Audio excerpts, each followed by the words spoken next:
Matthew chapter 12. At that time, Jesus went through the grain fields on the Sabbath, and his disciples were hungry and began to pluck heads of grain and to eat. And when the Pharisees saw it, they said to him, "Look, your disciples are doing what is not lawful to do on the Sabbath." But he said to them, "Have you not read what David did when he was hungry, he and those who were with him? How he entered the house of God and ate the showbread, which was not lawful for him to eat, nor for those who were with him, but only for the priests. Or have you not read in the law that on the Sabbath the priests in the temple profane the Sabbath and are blameless? Yet I say to you that in this place there is one greater than the temple. But if you had known what this means, I desire mercy and not sacrifice, you would not have condemned the guiltless. For the Son of Man is Lord even of the Sabbath." Now when he had departed from there, he went into their synagogue, and behold, there was a man who had a withered hand. And they asked him, saying, "Is it lawful to heal on the Sabbath?" that they might accuse him. Then he said to them, "What man is there among you who has one sheep, and if it falls into a pit on the Sabbath, will not lay hold of it and lift it out? Or of how much more value then is a man than a sheep? Therefore it is lawful to do good on the Sabbath." Then he said to the man, "Stretch out your hand." And he stretched it out, and was restored as whole as the other. Then the Pharisees went out and plotted against him, how they might destroy him. But when Jesus knew it, he withdrew from there, and great multitudes followed him, and he healed them all.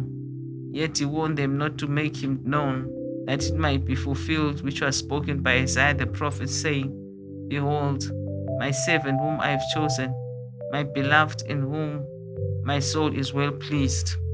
I will put my spirit upon him, and he will declare justice to the Gentiles.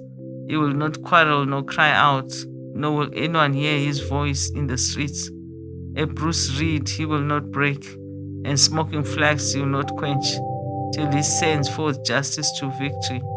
And in his name Gentiles will trust."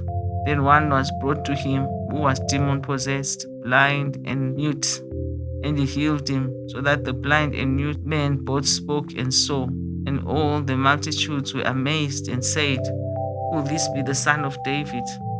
Now when the Pharisees heard it, they said, "This fellow does not cast out demons except by Beelzebub, the ruler of the demons."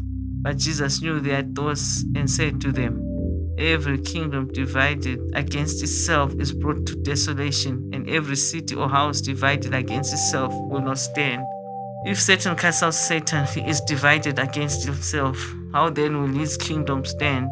And if I cast out demons by Beelzebub, by whom do your sons cast them out? Therefore they shall be your judges. But if I cast out demons by the Spirit of God, surely the kingdom of God has come upon you. Oh, how can one enter a strong man's house and plunder his goods, unless the first binds the strong man? And when he will plunder the house, he who is not with me is against me, and he who does not gather with me scatters abroad. Therefore I say to you, every sin of blasphemy will be forgiven men, but the blasphemy against the Spirit will not be forgiven men. Anyone who speaks a word against the Son of Man, it will be forgiven him. But whoever speaks against the Holy Spirit, it will not be forgiven him, neither in his age or in the age to come. Either make the tree good and its fruit good, or else make the tree bad and its fruit bad. For a tree is known by its fruit. Brood of vipers, how can you, being evil, speak good things? For out of the abundance of the heart the mouth speaks.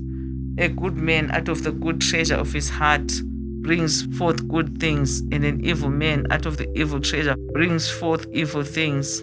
But I say to you that for every idle word men may speak, they will give an account of it in the day of judgment. For by your words you'll be justified, and by your words you'll be condemned. Then some of the scribes and Pharisees answered and said, "Teacher, we want to see a sign from you." But he answered and said to them, An evil and adulterous generation seeks after a sign, and no sign will be given to it except the sign of the prophet Jonah.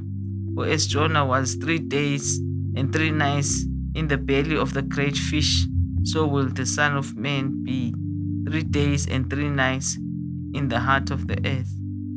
The men of Nineveh will rise up in the judgment with this judgment and condemn it, because they repented at the preaching of Jonah, and indeed a greater than Jonah is here.